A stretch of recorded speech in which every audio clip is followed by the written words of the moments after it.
आज हम आपको सुनाएंगे एक चतुर भेड़िए की कहानी, लेकिन उससे पहले वीडियो को लाइक कर दीजिए।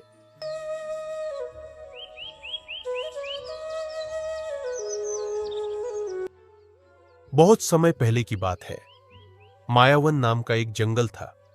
उसमें कई तरह के जानवर रहते थे। वे सभी जानवर आपस में बहुत प्यार से और मिलजुल कर रहते थे। जंगल का राजा शेर सिंह था।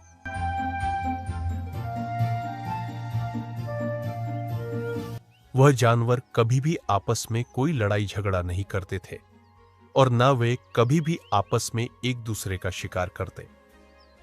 हमारा जंगल सबसे अच्छा जंगल है और हमारे राजा भी सबसे अच्छे राजा हैं। उन्होंने हमें कई अच्छी चीजें सिखाई है, जिसकी वजह से हमारे जंगल में हमेशा शांति बनी रहती है। हाँ, ये बात तो तुमने बिल्कुल सही कही। ऐसे ही दिन बीतने लगते हैं। एक दिन दूसरे जंगल का एक भेड़िया मायावन में रहने आता है, लेकिन उसके इरादे कुछ ठीक नहीं थे। उसने जानवरों के आगे एक झूठी कहानी बनाई। अरे भेड़िए भाई, तुम तो इस जंगल के नहीं लगते, फिर तुम कहां से आए हो? अरे हिरण बहन, मैं अपनी क्या बात बताऊं। मैं अपने जंगल से भाग कर आया हूं।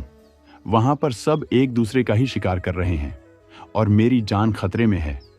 मेरे जंगल का जो राजा है वही मेरा शिकार करना चाहता है।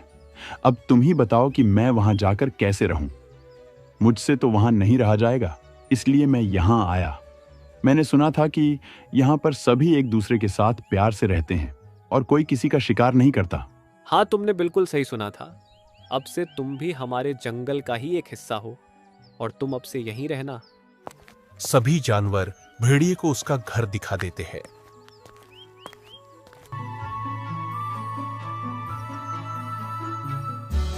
अब रात को वे सभी जानवर आपस में बात कर रहे होते हैं।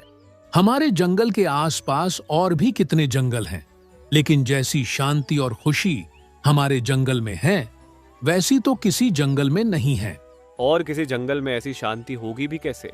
वहां का राजा हमारे शेर सिंह जैसा थोड़ी है। हमारे शेर सिंह तो बहुत ही ज्यादा महान है। अरे और जंगल के राजा तो ऐसे हैं कि अगर उन्हें शिकार न मिले तो अपने जंगल के जानवरों को ही मारकर खा जाएं। तो उनके जंगल में शांति कैसी हो सकती है? हाँ, बिल्कुल सही कह रहे हो। हमारे शेर सिंह तो बहुत अच्छे हैं। वह तो खुद भूखे रहकर हमारी भूख मिटाते हैं। हमारे शेर सिंह जैसा तो कोई दूसरा राजा नहीं। सभी जानवर अपने राजा की खूब तारीफ करके सोने के लिए जा ही रहे होते हैं कि तभी वहां भागी भागी लोमड़ी आती है और सभी को वापस इकट्ठा करके कहती है कि अरे भाइयों, तुम लोगों ने सुना, हमारे पास वाले जंगल में चोरी हुई है। लोमड़ी बहन, अप्रैल का महीना कब का गया? अभी हमें अप्रैल फूल बनाने की कोई जरूरत नहीं है। ना तो हमारे जंगल में चोरी हो सकती है और ना हमारे पास वाले जंगल में। ठीक है, मत मानो मेरी बात। मुझे क्या कोई शौक चढ़ा है तुम्हें अप्रैल फूल बनाने का? मैंने जो सुना सो आकर तुम्हें बता दिया। आज मैं अपनी बहन से मिलने दूसरे जंगल गई थी और वहाँ उसने बताया कि उसके जंगल में 4-5 दिनों से चोरी हो रही थी, लेकिन आज ही वह चोरी होना रुक गई। अब देखो ना कैसा चमत्कार है। आज भेड़िया हमारे यहाँ आया है और उस जंगल में चोरी होना बंद हो गया। मैं तो बस तुम लोगों को सावधान करने आई हूँ। लोमड़ी बहन, तुमने अपने पूरे जीवन में एक अच्छा काम नहीं किया है।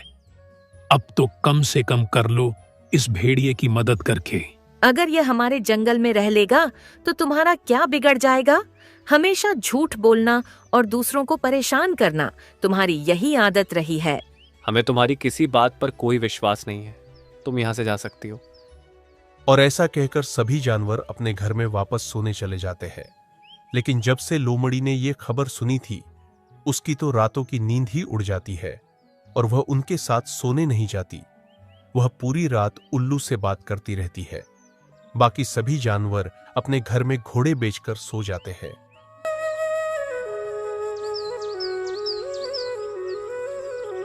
अगले दिन बंदर रोता हुआ आता है। उसे रोते हुए देख जंगल के सभी जानवर वहां इकट्ठा हो जाते हैं। बंदर भाई, क्या हुआ? क्यों रो रहे हो? किसी ने तुमसे कुछ कहा या तुमने कोई बुरा सपना देख लिया? काश हिरण बहन, मैंने कोई बुरा सपना देखा होता, लेकिन मेरे घर में सच में ही चोरी हो गई है। मैंने कितनी मुश्किलों से अपने लिए फल इकट्ठा करे थे।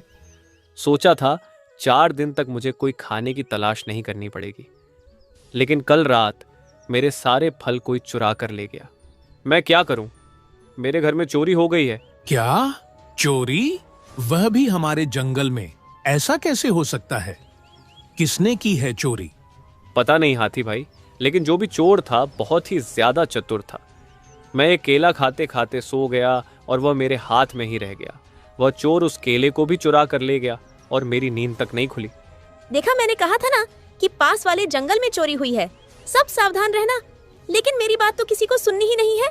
मेरे पर तो किसी को विश्वास ही नहीं। हो गई ना तुम्हारे घर में भी चोरी, मिल गई ना तुम्हें भी तसल्ली। मुझे तो शक है लोमड़ी बहन की। यह चोरी तुमने ही करवाई है, जिससे हम सभी तुम्हारी बातों पर विश्वास करने लगे। भगवान झूठ ना बुलाएं हाथी भाई। आप क्या कह रहे हैं? मैं तो केले खाती भी नहीं। मैं इसके घर में चोरी क्यों करूंगी? मेरे घर के पास तो इतने मीठे मीठे अंगूर लगते हैं। मेरा जब दिल चाहता है मैं अंगूर खाती हूँ। और याद रखना, ना तो मैं फल मांगने तुम्हारे पास आती हूँ और ना तुम मेरे पास। तो मुझे अकड़ दिखाने की तुम्हें कोई जरूरत नहीं है और ना ही मुझ पर झूठा इल्जाम लगाने की। यह सब बोलकर लोमड़ी वहां से चली जाती है और आराम से सो जाती है।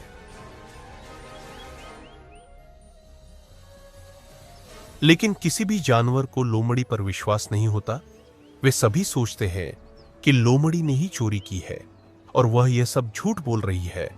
तो वह लोमड़ी को पकड़ने के लिए एक प्लान बनाते हैं। जंगल में आज तक चोरी नहीं हुई, तो अब कैसे हो सकती है? जरूर यह लोमड़ी की ही साजिश है। सुनो भाइयों, आज रात को कोई भी जानवर सोना मत, और जैसी ही लोमड़ी चोरी करने आएगी हम उसे रंगे हाथ पकड़ लेंगे। फिर उसे राजा शेर सिंह के पास ले जाएंगे और कड़ी से कड़ी सजा दिलवाकर इसे जंगल से बाहर निकाल देंगे।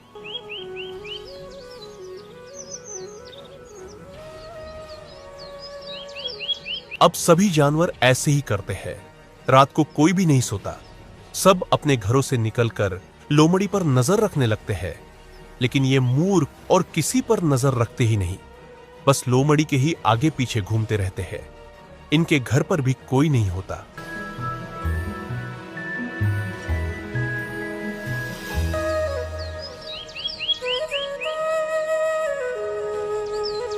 अगली सुबह जब सभी जानवर अपने घर को वापस आते हैं तो देखते हैं कि हाथी के घर में चोरी हो गई थी। हाय राम, मेरे घर में चोरी हो गई। ये नहीं हो सकता। मेरे घर में चोरी नहीं हो सकती। हमने तो पूरी रात लोमड़ी पर नजर रखी थी। फिर ये चोरी कौन कर गया? अब तो सच में ही लोमड़ी चोर नहीं है। क्या तुम लोग सारी रात इसलिए जाग रहे थे जिससे तुम मुझ पर नजर रख सको? तुम लोगों को लगता है मैं चोर हूँ, लेकिन धन्यवाद मेरे ऊपर नजर रखने के लिए, क्योंकि तुम्हारी नजर की वजह से मेरे घर में चोरी नहीं हुई और हाथी भाई के घर में चोरी हो गई। अरे बस करो, आपस में लड़ना बंद करो। ऐसे ही आपस में लड़ने से इस परेशानी का समाधान नहीं निकलेगा। हमारे जंगल में चोरी बढ़ती ही जा रही है। हम अकेले उस चोर को नहीं पकड़ सकते। हमें जल्दी से जल्दी चोरी को रोकना होगा। लेकिन कैसे? हम ये कैसे कर सकते हैं? अब हम रोज रात को जाग भी तो नहीं सकते। अगर रोज जागेंगे तो दिन में नींद आएगी, और अगर उसने दिन में चोरी कर ली तो? लोमड़ी बहन बिल्कुल सही कह रही है। अब मामला बढ़ चुका है। हमें शेर सिंह के पास जाना ही होगा और उन्हें बताना होगा कि जंगल में ऐसे ऐसे रोज चोरी हो रही है। पर राजा जी को ये सब बताना ठीक रहेगा क्या? शेर सिंह की तो पहले से ही बहुत ज्यादा तबीयत खराब है। अगर हम उन्हें ये चोरी वाली बात बताएंगे तो उनकी तबीयत और खराब ना हो जाए। हाथी भाई, अगर हम ऐसे ही सोचते रहेंगे तो हमारे घर में फिर से चोरी हो जाएगी। उस चोर को सिर्फ हमारे जंगल के राजा शेर सिंह ही पकड़ सकते हैं। मैं लोमड़ी की बात से बिल्कुल सहमत हूँ। हमें शेर सिंह के पास जाना ही होगा, जिससे हमारे जंगल में चोरी होना बंद हो जाए। और सभी जानवर मुंह लटकाकर राजा के पास चले जाते हैं।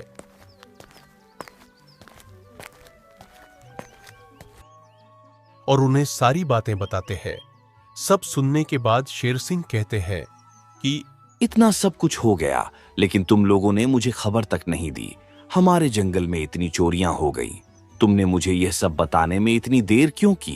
राजा साहब, मैंने तो पहले ही इन्हें कहा था लेकिन इनमें से किसी ने भी मेरी बात पर विश्वास ही नहीं किया और आपको खबर भी नहीं दी। जब चोरी हद से ज्यादा बढ़ गई तो अब ये सब आपके पास आ गए। राजा जी, हम सब से गलती हो गई। हमें हमारी इस भूल के लिए माफ कर दीजिए और उस चोर को कैसे पकड़े, इसका कोई हल निकालिए। ठीक है, अभी तुम सब लोग मुझे सोचने के लिए थोड़ा सा वक्त दो। अभी अपने घर चले जाओ। शाम को मेरे से मिलने आना। मैं तुम्हें तब बताऊंगा कि चोर को कैसे पकड़ना है। शेर सिंह के कहने पर सभी जानवर अपने घर चले जाते हैं और जैसे ही वह घर जाते हैं उन सभी की आंखें फटी की फटी रह जाती है। वह देखते हैं कि सभी के घर में चोरी हो चुकी थी। एक घर भी ऐसा नहीं था जो चोरी ना हुई हो। यह सब देखकर सभी जानवर बहुत घबरा जाते हैं और भागते हुए राजा शेर सिंह के पास जाते हैं। महाराज, अब तो सोचने का भी समय नहीं रहा। आपको जो भी करना होगा बिल्कुल अभी ही करना होगा। अब हमारे पास बिल्कुल समय नहीं है क्योंकि यह चोर बहुत ज्यादा चालाक है। हमारे घर को खाली छोड़ना मतलब कि सर दर्द को साथ लेकर चलना हो गया है। हम तो सोचते ही रह जाएंगे। इतने में वह चोर चोरी करके चला जाएगा। ऐसा भी क्या हो गया जो तुम सभी जानवर इतने घबराए हुए हो और तुरंत वापस चले आए? अब क्या बताएं महाराज, हम आपके पास अपनी समस्या का समाधान लेने आए और इतने में वह चतुर चोर हम सबके घर में चोरी करके भाग गया। मुझे यह जानकर बहुत ज्यादा दुख हो रहा है। मैं आप लोगों की मदद नहीं कर पाया और उस चोर ने आप सभी के घर में चोरी कर ली। लेकिन मैं आप सभी से वादा करता हूं कि मैं जल्दी से जल्दी उस चतुर चोर को पकड़ लूंगा। पर महाराज, हम लोग अभी क्या करें? ऐसे ही चलता रहा तो हम सभी को यह जंगल छोड़कर जाना पड़ेगा। किसी को भी जंगल छोड़ना नहीं पड़ेगा। मैंने एक प्लान बना लिया है और हम सभी को अब वही करना है। मेरी आप सबसे प्रार्थना है कि कोई भी जंगल में आज रात सोए ना, बस सोने का नाटक करें। मैं अपने कुछ साथियों के साथ पूरे जंगल में पहरेदारी करूंगा। जब चोर चोरी करने आएगा मैं उसे वहीं दबोच लूंगा। अब देखता हूं कि वह चोर कैसे नहीं पकड़ा जाता। शेर सिंह के कहने पर सभी जानवर ऐसा ही करते हैं। कोई भी जंगल में सोता नहीं है, बस सोने का नाटक करते हैं। फिर जब आधी रात को भेड़िया छुपता छुपाता चोरी करने के लिए आता है और वह देखता है कि सभी जानवर सोए हुए हैं, वह हंसते हुए बोलता है, कितने मूर्ख हैं ये सभी जानवर। पहले तो मुझ जैसे अनजान भेड़िए पर इन्होंने विश्वास कर लिया, फिर लोमड़ी पर ही इल्जाम लगाते रहे और आज दोपहर ही तो मैंने इनके घर में चोरी करी थी। तब भी देखो कैसे घोड़े बेचकर अपने अपने घरों में सो रहे हैं। खैर, मुझे क्या फर्क पड़ता है? मैं तो यहां चोरी करने के लिए आया हूं और चोरी करके ही जाऊंगा। वह सबसे पहले बंदर के घर में जाता है और चोरी करके वापस आता है। फिर ऐसे ही वह हिरण के घर में जाकर चोरी करता है। दोनों घरों में चोरी करने के बाद भेड़िया खुद से बोलता है कि अब सुबह होने वाली है। मैंने दोनों घरों में चोरी कर ली, बस एक घर में और चोरी कर लूं। यह खरगोश का घर बहुत छोटा है, इसमें मेरा ढंग से हाथ ही नहीं जाता, इसलिए कुछ दिनों से यह बचा हुआ था। लेकिन आज नहीं बचेगा, आज इसका ही नंबर है। लेकिन जैसे ही वह खरगोश के घर की तरफ जा रहा होता है, तब सभी जानवर अपने अपने घरों से बाहर आ जाते हैं और शेर सिंह के साथ उसे घेर लेते हैं। अच्छा, तो तू है जो इतने दिनों से इस जंगल में चोरी कर रहा था और मेरे जानवरों को परेशान कर रहा था। तुझे क्या लगा तू कभी पकड़ा ही नहीं जाएगा? एक बात याद रख, चाहे चोर कितना ही शातिर क्यों ना हो, लेकिन एक ना एक दिन पकड़ा ही जाता है। अरे नहीं शेर सिंह, मैं ये चोरी नहीं कर रहा हूं। मैंने तो बस आज ही चोरी करी। मैं तो तुम्हारे ही जंगल का जानवर हूं, मुझे जाने दो। मुझे मूर्ख समझता है तू? हमारे जंगल का कोई भी जानवर चोरी नहीं करता और ना हमारे जंगल में आज तक चोरी हुई। तू तो दूसरे जंगल का जानवर है जो हमारे जंगल में आकर चोरी कर रहा है और अब इसकी सजा तुझे जरूर मिलेगी। तुझे सजा यहाँ भी मिलेगी, जिस जंगल से तू आया है वहां भी मिलेगी, और जिस जंगल में तूने अभी तक चोरी की है उस जंगल में भी तुझे सजा मिलेगी। ऐसे कहकर शेर सिंह उसे जेल में डाल देता है और उसके जंगल के राजा शेर सिंह को बुलाता है और उसे भेड़िया चोर के बारे में सब कुछ बताता है। तब उसके जंगल का राजा शेर सिंह उसे कड़ी से कड़ी सजा देता है।